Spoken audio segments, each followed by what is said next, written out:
It's nice to know that you can throw something back if you want to. How far back do I have to go? Oh, just doesn't matter. Okay. How about the train? How about getting married in New York, if that's really where it was? How about, And if you were really married. how about Dad hitting on you at the train station? No, not go back that far. Okay. Okay. Why don't you tell us about being in New York? Well, I was delayed 2 days in London, and then the plane got to Shannon, Ireland, and we were delayed another 6 or 8 hours in Shannon, Ireland. By the time I got to New York, it was almost 3 days later than I should have been.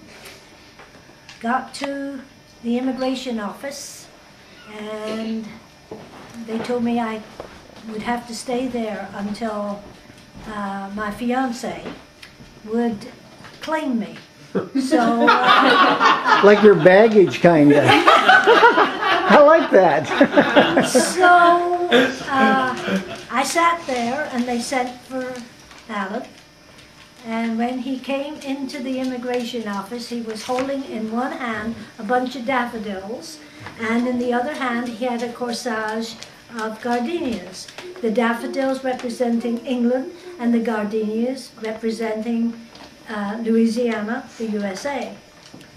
And the poor immigration officer didn't know what to say, because Alan's grin was from ear to ear.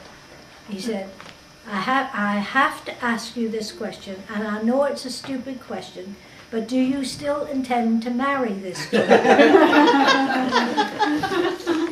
Well, he allowed us how perhaps he'd better marry me. And so we had been told incorrectly that we had to be married 24 hours after I arrived in the United States. So that afternoon, was being a Sunday, we could do nothing. So he took me to a CBS concert of Toscanini. So here I am, right off the plane, in a concert, listening to Toscanini. And he had arranged for me to stay at a place called Evangeline House, which is run by the Salvation Army, believe it or not, but it was for Wayward girls. Wayward girls, business girls. Just checking. Anyway, That's what I meant. I don't know these girls. I didn't know these girls, but they were friends of colleagues that worked with Alan in the separation center in Louisiana. So they greeted me. They had all kinds of good American powders and perfumes for me, and they were very kind. So I spent the night with them, and in the morning got up, and we had breakfast, and that day is not a day I would ever want to repeat again. It was H-E double hockey sticks. We had to go and get a blood to make sure that I was not carrying any diseases, any bad diseases. We had to get a blood test. Then we had to go to a department store to get my trousseau. We got a buyer at Macy's to go with us. And so quite a number of hours during that day was spent getting the trousseau. And if you see that pretty little hat that I got in the picture, well, that went with it. Then back across town to see the Coast Guard doctor. We had to get a special permission to get married, because we were going to be married that night. So we went back and we got the blood test. We went and got I guess the doctor looked at me and he said to Alan, he said, "You don't plan on marrying this girl today, do you?" I guess I had that numb look, you know, that dead look.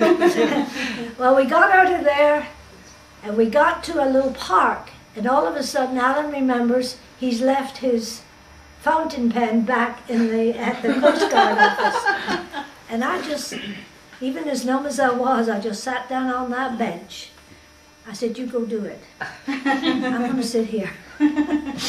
So I sat there. We came back to the Evangeline house. I don't know if you've ever tried to get tags off of new clothing in a hurry.